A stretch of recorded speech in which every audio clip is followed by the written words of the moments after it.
Welcome to the FNO InsurTech Podcast, a place where movers and shakers from all points within the insurance ecosystem gather and discuss all things InsurTech. Here are your hosts, Lee Boyd and Rob Beller. Hey, podcast world. Welcome to a really interesting, different, unusual, and fun edition of your favorite podcast and mine, FNO InsurTech.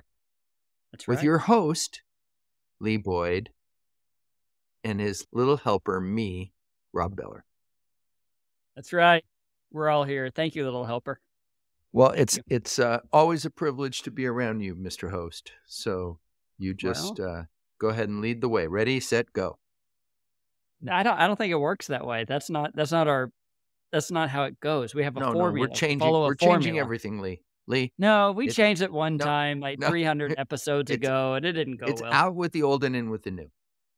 Okay. Maybe we can invite a past guest host back on, or a co-host back on, just like we don't have any days. Past co-hosts. Yeah, there's one. Not in truth, we don't. Oh, he hadn't been but somebody who was a forever. guest host like once. Yeah. But should we let people in on some of the things we're talking about to change our podcast? Should we talk about that? Yeah, the things you've been telling me about.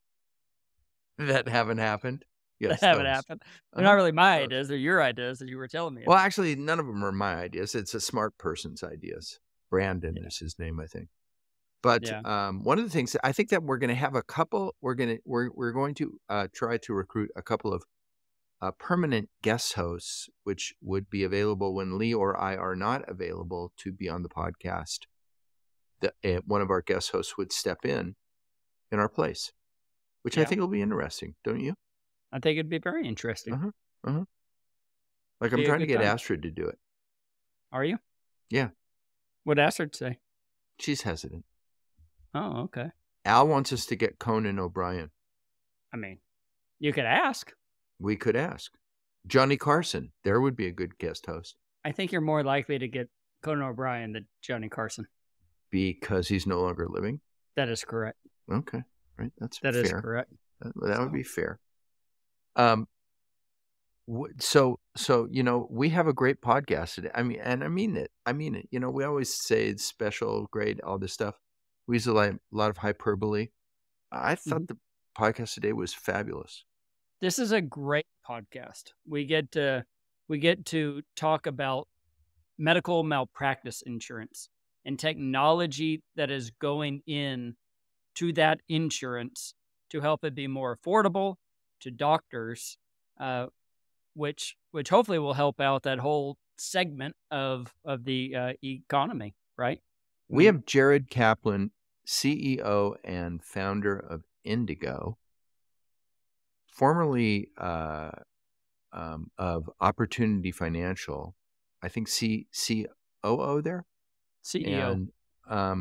And which was a big deal, went public. He took the company public and was part of that team, and a huge success in that company, and took a little time off, built some adult Lego toys, which is always fun, and came up with a whole brand new incredible idea. Yeah, I mean, for medical malpractice. It's a great episode. It's a segment that we have not talked about. It's a gigantic segment of insurance that we should talk about. And we had Rachel Dugan on during one of our last podcasts when we talked with the Insurance Coalition. Rachel was on, and Rachel graciously offered up Jared to be on. Thank you, Rachel. And I'm so glad she did, because he was a great interview. Instead of us talking about it, why don't we let our audience listen to it? Here is our interview with Jared Kaplan, CEO, co-founder at Indigo.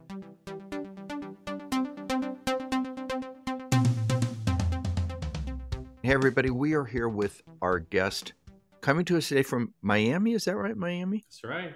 Okay. Awesome. With all kinds of interesting things stacked behind him. This is one of the times when I'm kind of sad that we don't do the video part, right? Yeah.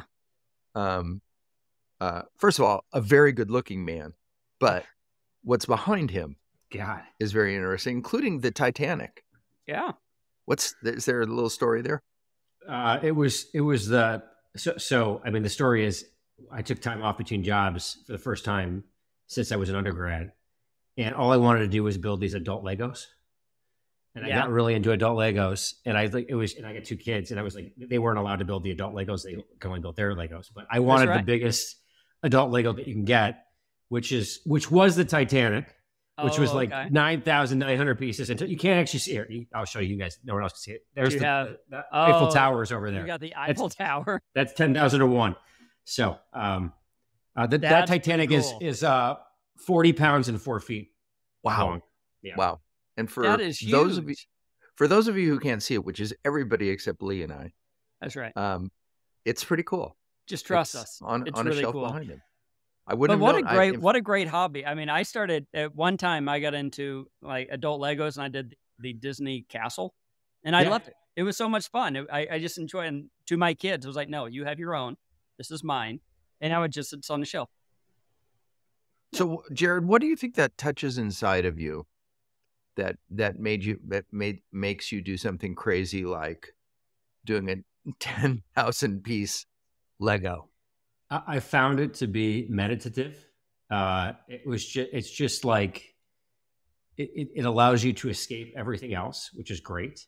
But at the core, you're building something from nothing to something that is quite grandiose. And like, give Lego credit.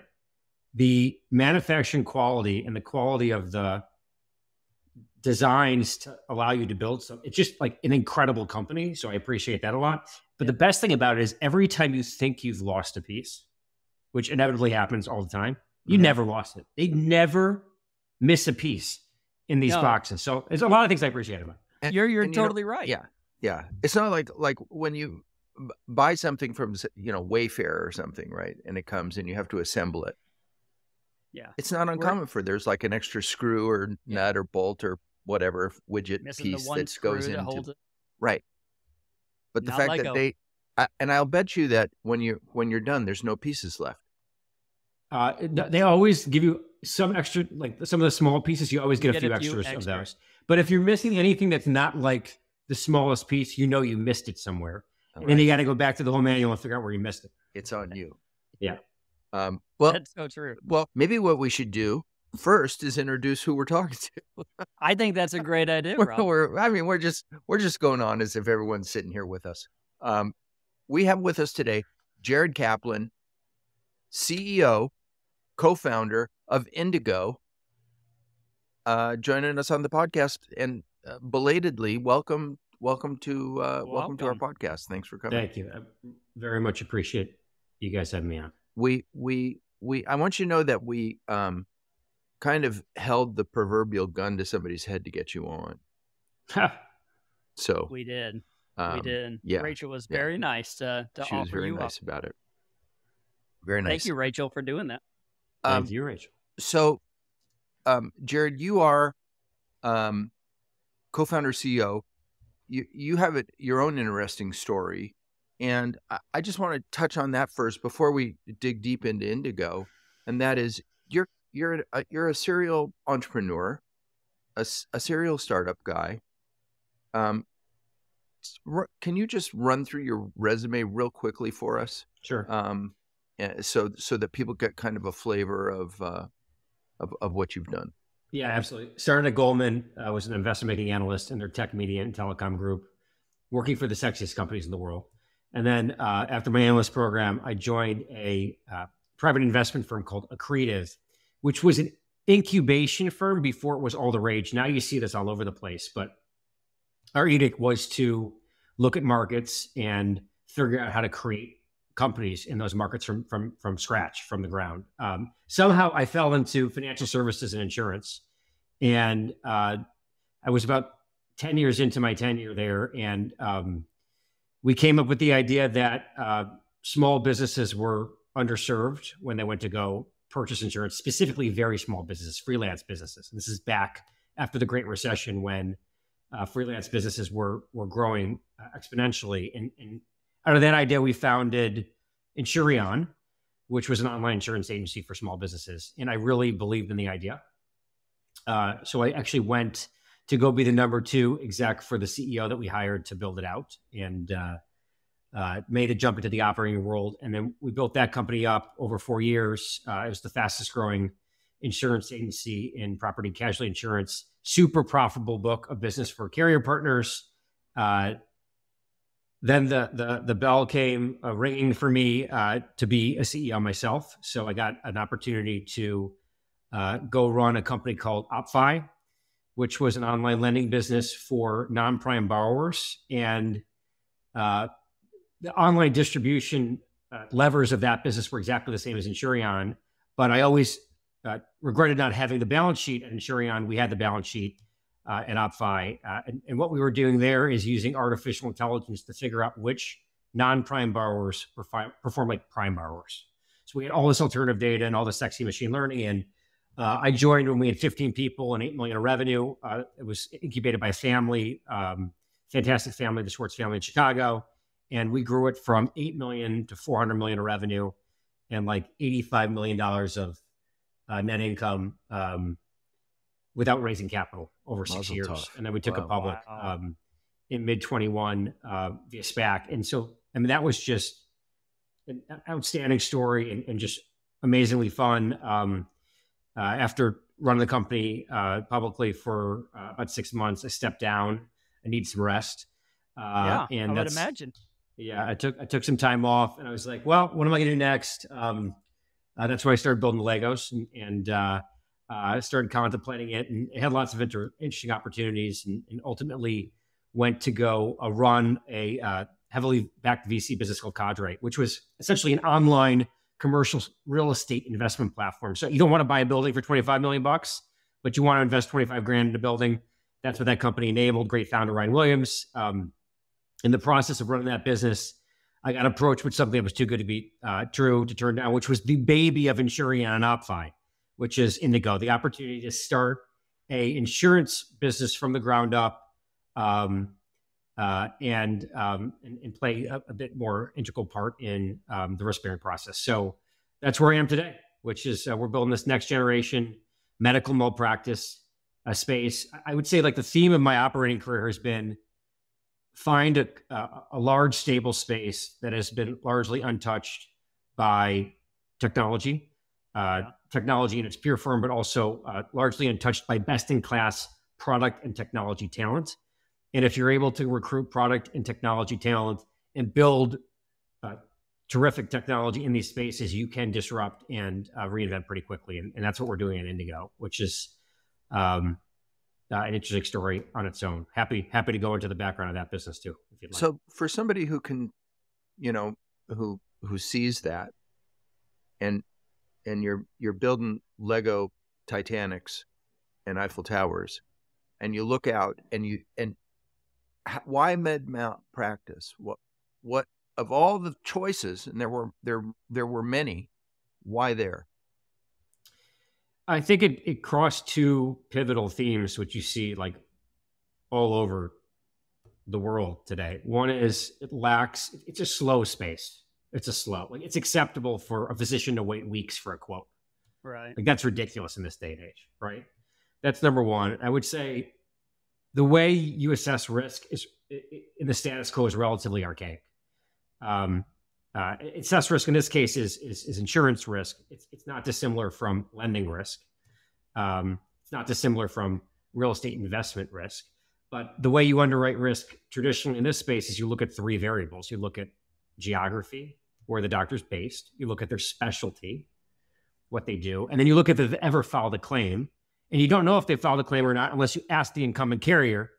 And guess what? When you ask the incumbent carrier for the loss runs, shockingly, that slows down the whole process. Yeah. So there is so much data, alternative data, machine learning, artificial intelligence that you can ingest in this space and others where you can make better risk decisions. So it's spaces that are large and stable, like massively large space. It's a $12 billion space, medical malpractice, but it lacks speed, largely due to poor automation, and it has not embraced alternative data and artificial intelligence on the risk-bearing side, and or making the risk decision side. And so it felt ripe as an area to do this. And I was the beneficiary of a lot of good work that our private equity backers had used to kind of form the thesis in this space. But I looked at it, and I looked at the data. I looked at the predictiveness of the model. I looked at the distribution, I looked at the speed, and I was like, this feels a lot like what I've seen before. And I was just unbelievably excited about it. I like to joke, I'm the most excited person in the medical malpractice space. I mean, I'm just that passionate that I wanted to use the tagline, we're bringing sexy back to medical malpractice. Then it got shut down. But I imagine that got, I don't know if it was ever there. No, but the intent is the right way. Like, there's just a lot that we can infuse here to make people take another look at how you do this whole thing. Why do you think it hasn't been, I don't want to say disruptive, but why do you think it hasn't come to this level yet? Why do you think it's your company who's going to be able to take it to this new technology front? What's been holding it back? Well, I think it is one of the last bastions of kind of reinvention. There's not many people not in the space that woke up this morning and said, you know what, the one thing that's missing from my career, medical professional liability, right? So it's just not kind of out there. I think there have been some fits and starts of other carriers that have tried to get in, and MGAs that have tried to get in to reinvent, but like a lot of them were motivated by bad behavior that was largely driven by like the whole zero interest rate thing. When you can grow, like it's not that hard to grow in insurance. You just underprice the risk. Right. So, and when people are rewarding that, you end up with some stories where, and not just medical malpractice, other areas of insurance. And we've seen this actually quite, you got auto insurance carriers all over the place where you grow a book really fast. You think you've got something special. And then 3 years later, the claims show up and you blow the whole thing up. So I think that's another piece of it. A lot of these spaces have like multiple large companies. We have very large, very capable, very smart companies in the space. There's 3 or 4 companies that own half the marketplace, and that can be intimidating for new entrants because they've got a lot of surplus, and so they can throw their capital around the way they want. But this feels like the right time on a number of different dimensions. Obviously, the technologies, especially as it relates to generative AI, are exploding in our everyday lives, especially in business. So we can tap into that. And the large companies are just going to have a very difficult time pivoting quickly and attracting the talent that's going to be required to do this. So that's where we think the angle is ripe. And that doesn't mean it's easy. It's going to be unbelievably hard. It's going to take us a while to do it. But we think we got the right time, and we're at the right team at the right time at the right place. I want to ask you some kind of foundational questions about med malpractice, because it's not an area that we've covered a lot on our podcast. So we may have, many listeners who aren't that familiar with it. Essentially, if I understand it correctly, it's the insurance that doctors get in case they make a mistake. Did I say that right? Right. In case they make a mistake, or if someone claims they made a mistake. Right. And I would think that's the real rub there is on the claim side and validating claims. As far as the secret sauce? Yeah. Well, I would say every doctor is going to get a claim at some point in time. The frequency in this space is not, it's not a high frequency space. It's a higher severity space than it is frequency space. We think that the risk selection piece is actually the secret sauce, because we find there are many predictive attributes, some of which are unbelievably intuitive, many which are unbelievably non-intuitive, that speak to a doctor's risk of experiencing a claim in the next year. So once they have a claim, you got to handle it the right way, and you got to help them and be an advisor and a steward. The vast majority of time a doctor gets a claim, they haven't done anything wrong. So you need a carrier that's willing to stand behind them and defend them. And in the instances where they do have liability, they have to understand through that process and with their own advisors of whether you take it to court or whether you settle. So that's certainly a huge component here. But if you can avoid the claims altogether, then you obviously are in very good shape. And if you know the docs that are not going to have as many claims, you should be able to offer them coverage at a lower price and still build a business. And is that a function of specialty, or is it more than that? Like, I would think that, I don't know off the top of my head, a dermatologist is probably a lower risk than a brain surgeon. Right. I would say there's a price for every risk. So I would say it's not specialty based. It's picking the right doctors within a specialty. So OBGYNs and neurosurgeons are your most risky classes in most cases. I think an OBGYN in New York on average, New York City pays like $300,000 per policy. Wow. Oh my gosh. Crazy, annually? Right? Annually. Wow. Yeah. A family medical doctor in Texas probably pays, $2, $3, $4,000, right? So, I mean, you have this wide disparity, but there's a reason for that, right? It's based upon the risk appetite. Some jurisdictions are known to be more or less friendly for the space, right? Cook County, Illinois, Philadelphia have been known to be like very dangerous jurisdictions historically. That doesn't mean there are not great doctors in those jurisdictions that have a lower probability of risk that you could save the money and still price effectively. So we don't look at it like we're only going to write certain specialties. We write 98, 99% of the specialties out there. We look at it as picking the best in that group, the best 50% in those groups, and convincing them that we're the right partner for them for their insurance. So there's data, there's behavioral, financial, other kinds of data out there that will lead you guys to be able to sort them out, right? I mean, other than claim history, I would think that's the obvious one. Well, claim history sometimes actually is the best way to figure out where to save someone money, because there's a lot of times someone gets a fluke claim and then all the carriers surcharge them, and that's a fantastic account for us, right? Mm-hmm. Yeah. But no,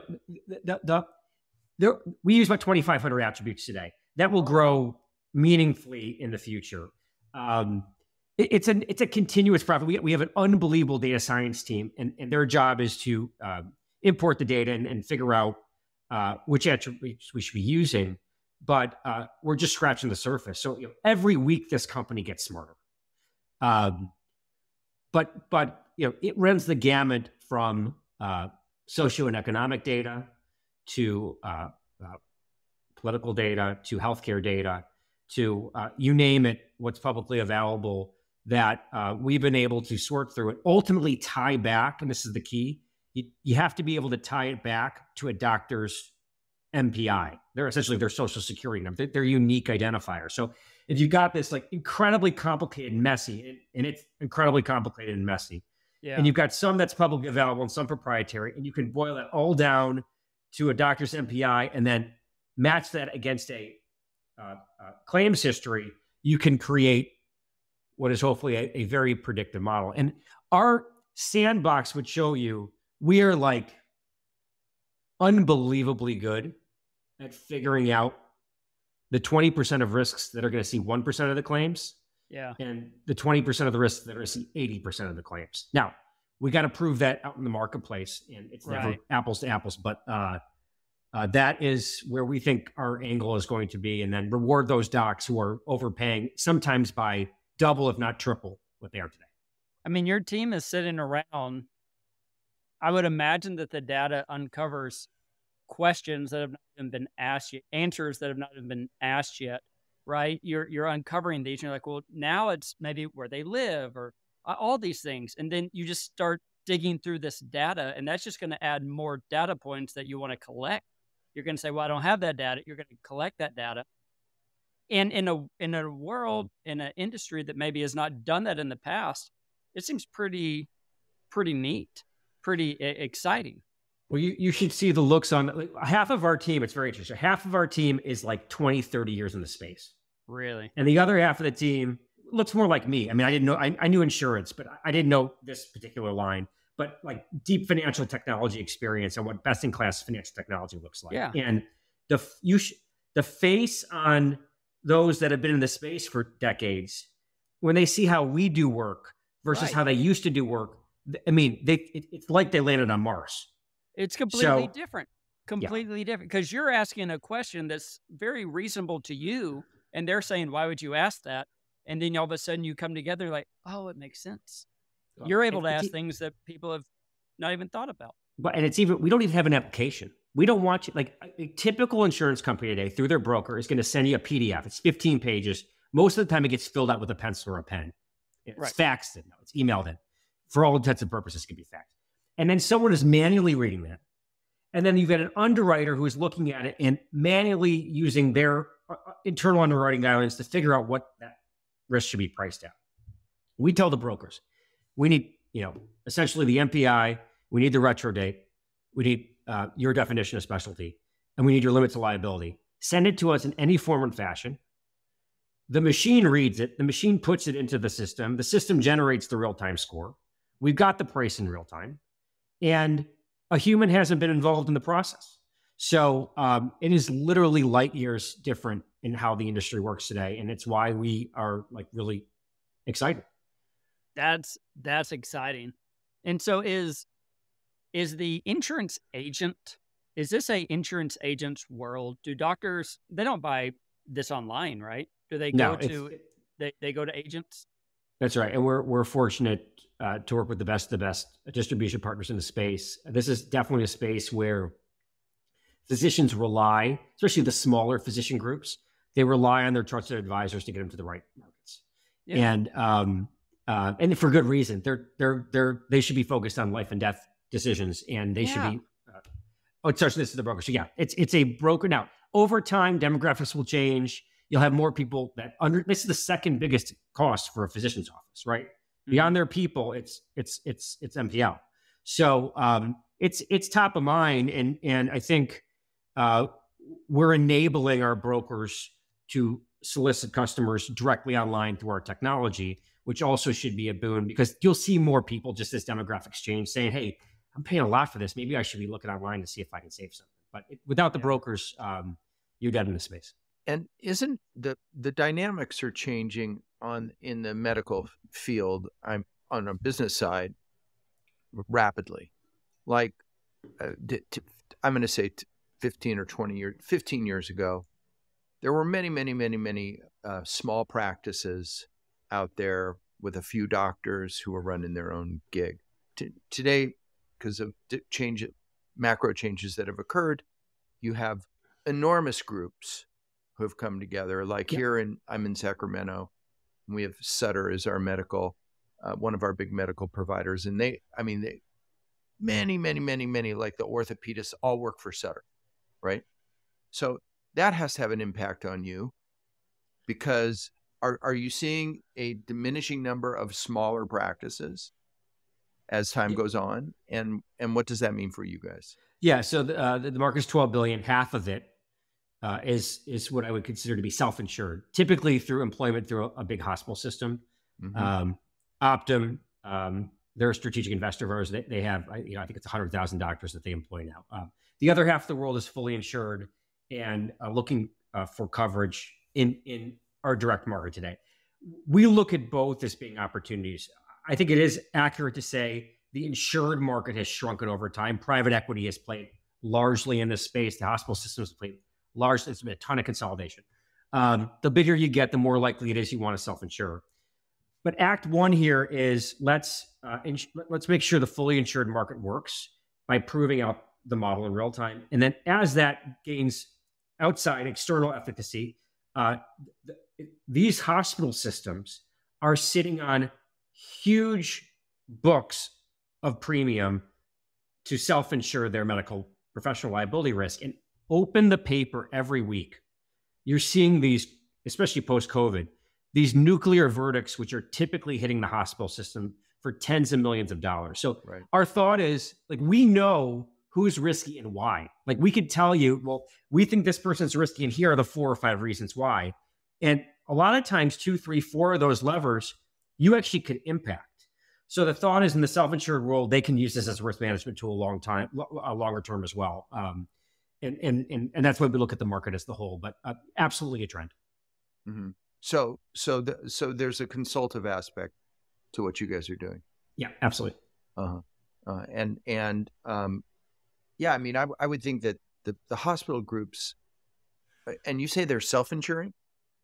Yes, most of them have captives that they essentially own, where basically they are self-insuring for the risk. Mm-hmm.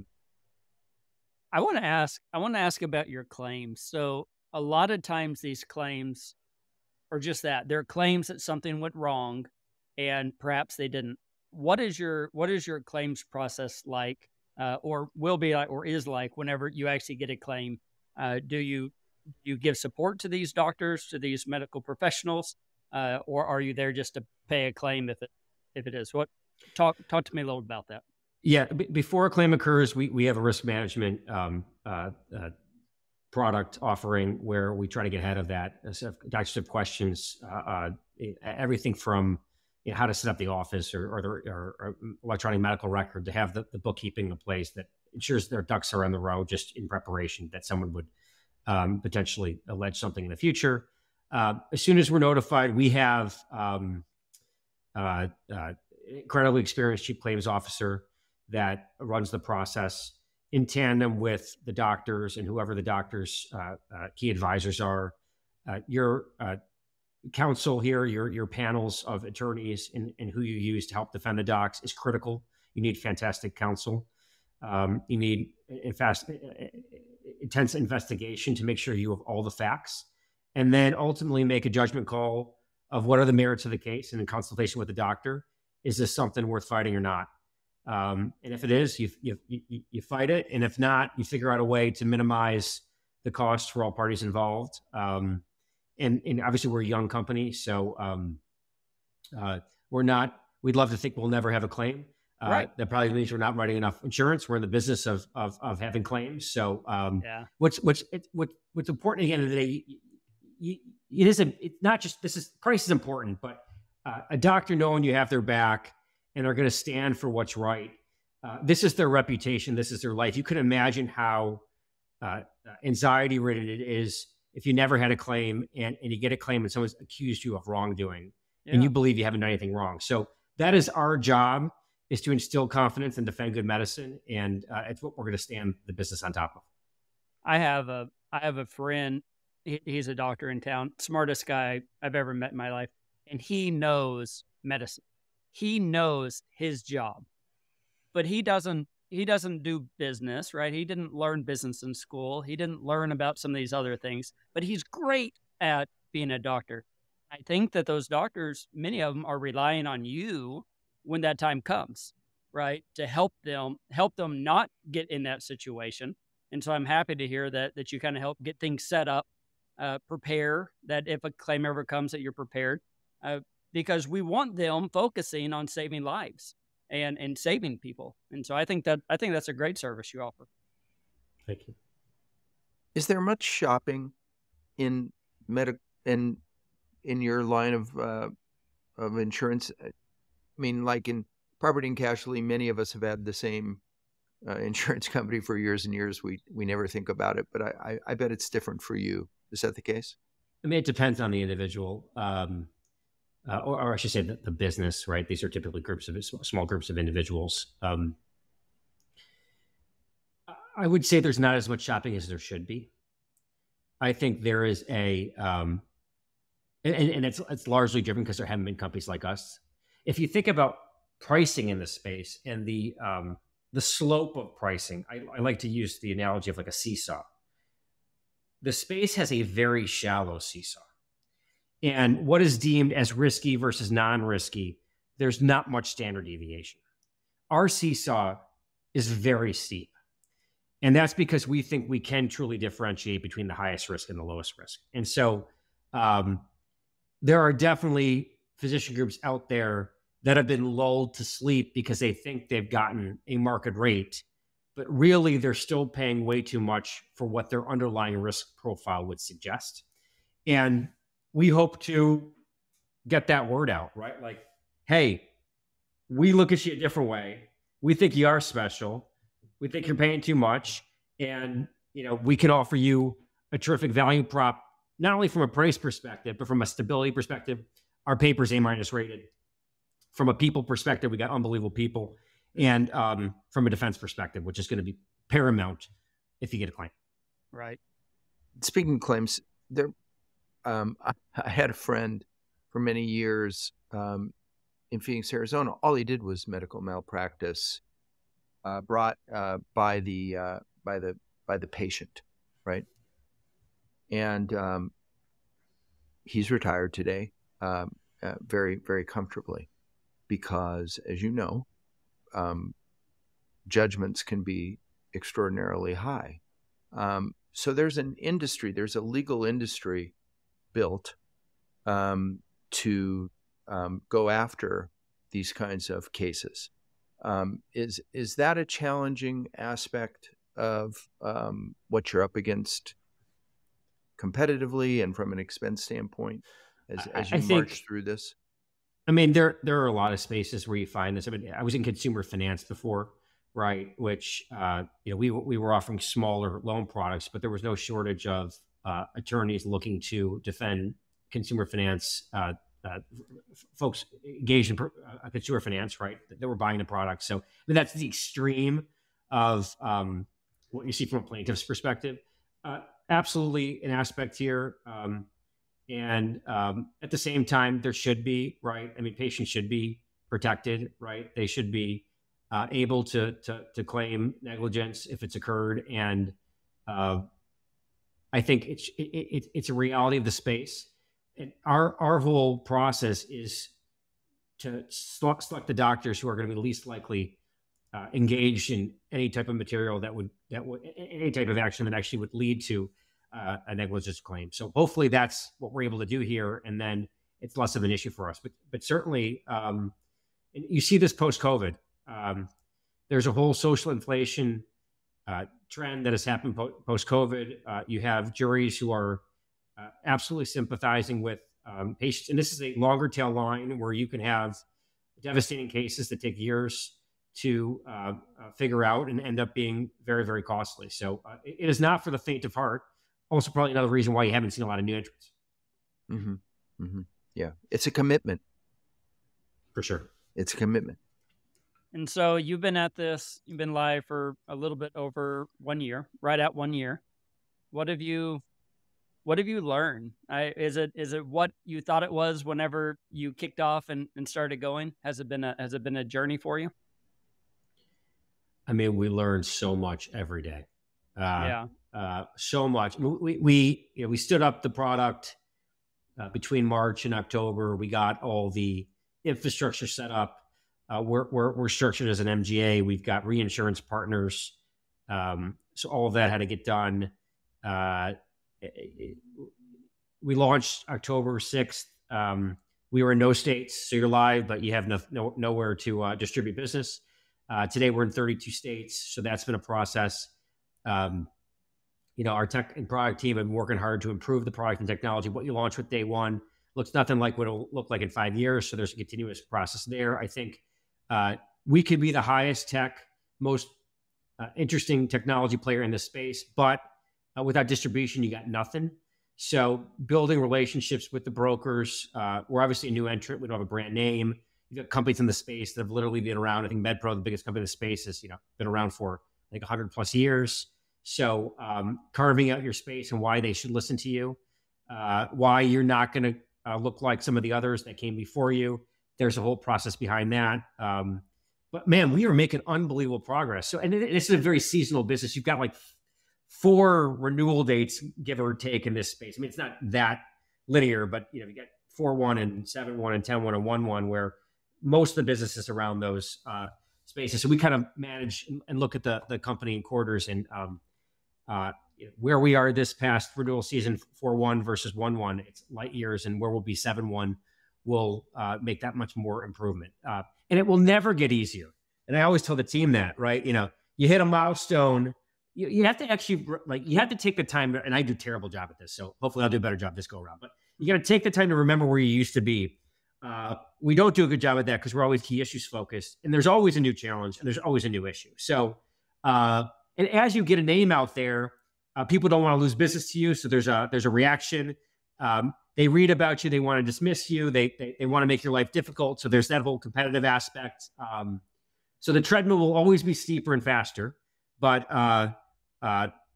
2 quarters in, I feel really, really good at where we're at. But we're also being smart. Like, this is not a world anymore where you can grow in reckless abandon. So profitable growth is going to be critical to our success. And even if we didn't have enough philosophy, the reinsurance markets wouldn't let you do it anymore, right? They kind of are they're sick of the insurtech story. All the insurance technology companies that came in and said, we got a secret sauce, we're going to be able to underwrite better, ended up with hundreds of millions of dollars of premium and really, really not interesting loss ratios. So that game is over, and we're taking that seriously. And so we're being very, very disciplined about how we approach this, because we want to be here a decade from now and not grow it real fast the next 2 or 3 years and then end up with a lot of problems on our hands. Well, I think it's really interesting that you yourself came in as with the amount of insurance background that you have, even though it wasn't in med mal, it was still, nonetheless, you understood the macro world of insurance, which is a really critical part. And I think something that we didn't see for several years earlier in InsurTech, but now is getting filled. A lot of, I mean, this isn't a revelation. It's not new, but everybody's trying to bring in more insurance knowledge because on a macro level, insurance isn't changing, right? Well, you don't want to recreate the wheel on it. There's a base, you got to know what you don't know. And so and I'm very, very thankful for the folks who have joined us, who have been in this space for so long, because, look at our board. We have two gods of the space on the board. So Howard Friedman, number 2 guy at Pro Assurance for 30 years. Bill Fleming, number 2 guy at Doctors Company for 30 years. And the joke is I always ask him, like, okay, so why are we doing it this way? And then they can literally give me the history. Well, in 1973, it looked like this. And like, we go through 50s. And I'm like, okay, well, maybe we don't have to go as far back. But that is so valuable to me. I mean, I just thank them every day, because I'm like, man, you know how much time ChatGPT is great. But when you hear it at that level of detail, you really can understand, okay, well, I know why we're not going to push on that thing. But what about this? Right. Okay, that's where we're going to be able to extract the value. That's what we should put our energy into. Mm-hmm. I wanted to ask you a question about your customers, where you're seeing uptake. Is there a pattern there? I mean, do you find like younger doctors are more interested, or older doctors are more interested? I mean, do you have a type? The patterns are definitely showing up. I would say there's probably 2 areas where we're seeing a lot of success. One is clean risks, so risks that look like decent even to traditional underwriting teams, but still being overcharged way too much because they can't see that extra layer below what they perceive as more of a medium risk. So, and I would say that the slightly larger end of the small group space, maybe the slightly riskier segments of the specialties where you've got a little bit more premium, that's where we can really save people some meaningful money where they're like, whoa, that's hard to ignore. So that's one. And then the other bucket would be, it's not that dissimilar to what I was doing in lending, whereas you look at a risk and it looks hairy, but then you get a layer deeper and you recognize like the past is not going to be predictive of future results. And so you can take that on and get healthy margin, but still it's a lot less than the competitors are at, because they can't see that, that in my old world, that non-prime borrower is actually going to, that 500 FICO credit score is really a 700 in the future. That analogy seems to be playing out here as well. So, and again, super early, and we have put a decent amount of business on the books thus far, but there'll be a lot more learnings as the years go by. Yeah. And like I was going to ask you about your loss ratio. Is it fair to ask you about your loss ratio yet? No, not 6 months in, but there is no loss ratio yet, thankfully. But if we add one, we've been in really big problems. It's just on average a 2 to 3 year space. So I wouldn't be surprised we get through the first year. Loss ratios are going to look stellar, and we have to be humble and continue to be prepared until we get a little more data under our belts. Are the doctors very involved? Like, I mean, they have this huge expense.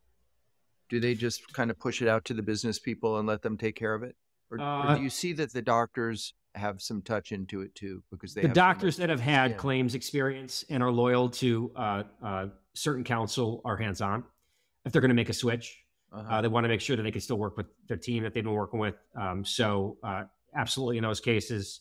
And then I would say, like, there are different personality types. There are those that are like incredibly close to their finances, and there are those that outsource everything to their office manager. So it just depends. You got to be prepared to be able to win the business in either case. Yeah. I think it'd be interesting. marketing challenge. Because it's not like selling to a homeowner. And the brokers are the ones that are having the direct conversation. So it's very seldom that we actually get when they want to talk to the carrier. I'm happy to take the call, but typically you don't have necessarily full insight all the time. But that's my understanding. I have one last question for you. So I'm out shopping for a doctor. Is there a way for me to know who's a good doctor? I mean, is the information that you come across, does it tell me who's better at their work than others? So we're looking at the potential risk of them experiencing a claim in the next year. You could potentially correlate that to quality of care. It's not always correlated to quality of care. But certainly in many instances. So I would say maybe we've thought about how we can morph the score over time to be a quality indicator for the patients. But you would need more than what we're doing today to make it more than just a correlation and a causation. And that's what we want to do, specifically on this quality of care point. Mm-hmm. Mm-hmm. Yeah, because I'm always looking for the best doc. Yeah, obviously. Right? Well, you could. It's not giving away secret sauce where, if someone has had their license revoked 50 times and has 400 claims, that should be. They're not going to score well on our model. And so in those cases, I would tell you, like if you were looking at a doc and I said the doc has a very high score and these are the reasons why, probably not a great idea. But those are the intuitive things. Like, would you guess that the shift of red or blue in a particular territory would be highly predictive of future claims in that territory? Probably not, right? I would have never thought that, yeah. Right. So like I looked at that and I was like, I'm sorry, why in the world, you mean, is it more red or more blue? And like, it depends on the territory. And so that's the type of thing where the doctor really can't control it. Right. And there are other doctors who, are fantastic doctors who, because they're so good, they get the hardest cases. Right. And if you get the hardest cases, you're probably going to have more of an issue, right? Does that make you a bad doc? No, you're a great doc. That's why you're seeing all these cases. Now, the more complex cases you have, the more issues you have, the more likely you are to get a claim. So there's a lot of different components of this where you got to be careful when you're trying to extract the quality score. But the high level idea has come across our thinking, and at some point we'd love to get to it. Great information. Last question. So you've played in a lot of different parks here in your career. So you get started with this. Are you able to focus on just one thing like you're working in now, or like you're out there and you're at the grocery store and you see something and you think, oh gosh, there's a great idea? I mean, you're an idea guy. I would say I can. I get so focused, I actually can't see anything else. So and it's funny, like I look at my operating career, and to me, it's actually all the chassis are incredibly similar. The products are all different, right? Sometimes the money flows different ways. Like in lending, we gave it away, we help it came back. In insurance, it comes in, you hope you never give it up. Right. But the concept and the thesis at a high level is always sustained. Go to a stable, old school space, hasn't been touched by the new school, attract unbelievable talent from the new school, invest in the technology, and disrupt. It just so happens we've done that across consumer finance, property casualty insurance, now medical malpractice insurance, commercial real estate. So for me, it's all there's a lot of overlap in the playbook. And that's actually how I can identify whether, if I say, well, the playbook should, and there's always slight differences, but if the playbook is 80% going to work here, then this is something worth spending time on. And then I get buried. So that's a high number, right? 80%. Yeah. Well, it's exciting. I like to bet big. So, okay. All right. Well, we loved having you here today. This was very, very interesting. And like we said up front, an area that we haven't really had an opportunity to spend time on, but this was a terrific introduction. Yeah. Plus, and I would just say, like, beyond, we did the one thing we probably didn't, like, if we think about what we're trying to do mission wise, which is critical, right? Yeah. Doctors are under pressure. Reimbursements are down. Ultimately, patients end up footing the bill at all of this at the end of the day. So Sure. Right. our process is to reward those docs that deserve it with much better priced coverage that at the end of the day can help solve some of these other issues and allow them to focus on what they do best, which is providing fantastic care, and hopefully patients benefit from that as well. So that's what we're trying to do here at the end of the day. That's a great mission. It's a great mission. Thank you. And in fact, I'll say thank you, because you know what? In the world we live in, we need it.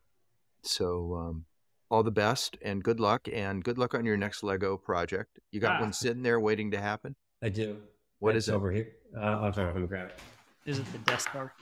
Let's see what he's It's got. a small one because I don't have like the time to do the 80-hour one right now. But this is the Super Mario Piranha Plant. Oh, that'll be fun. That'll be How a many fun pieces? One. I hadn't even seen that. This is a small one. This is only 540. So that will take. I hadn't even seen that one. That's exciting. Yeah, cool. Robin Lee, thank you so much. It was great. This is a lot of fun, you. and appreciate you having me on. Thanks, Jared.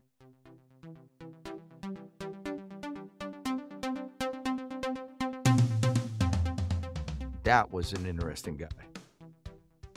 That was an interesting guy and an interesting company in a market of insurance that I don't even think about. I don't even think about that, right? It's this super important area of insurance that we have to keep our health care going, but I don't even think about it. Yeah. And that's all this guy does is think about it. You know, it's funny Jared. that you say that, because I thought about, you know, how we've heard the phrase that, you know, the economy, business, et cetera, would not be possible without insurance. Yeah. Because of insurance, you can have business and have, Absolutely. you know, whatever. You have homes, Prime example of that, isn't it? et cetera. This is a prime example. What would happen in medicine in the world we live in if there wasn't malpractice insurance? Medicine would be impossible. Yeah, it'd be impossible. It keeps the healthcare going. Right. And that's so true across so many facets of insurance. Right. And you know, you got to hand it to somebody who has the courage to come into an old, established marketplace and try to do something different and make waves. Be very interested to check back with him in 2 years. Yeah, I'm excited about that. We just might do that. Mm-hmm. We've never met a Lego guy before. This is our first Lego guy. In this closet right beside me is full of Legos. Adult Legos that you've done? Most of these are the ones my kids have done. My true trophy is my Disney castle. You ever see my Disney castle? I don't ever want to see it. It's beautiful. There's certain things about you Mouse. that I don't want to see. Or no. Mickey, there's a little magic hat. It's huge. It's no. 2.5 feet There tall. needs to be a little mystery in this relationship. No, we're way and past around that. your Legos would be one of the areas that we just need to keep. We're way mystery. past mystery. 7 years together, we're past mystery. Is that what it is? 7 years? I think so. How many years are we, Alicia? 4? 7. 5. Look at this relationship. How Look about how long Aldrin? How these about you? relationships- How many years? Well, Well, almost that's 5. beside I the would point. imagine. Yeah. Yeah. Okay. A lot of years. All right. Well, it's a privilege to be with you guys and a privilege to have all of you listening to our podcast. And thanks for being with us. And until next time. Goodbye, everybody.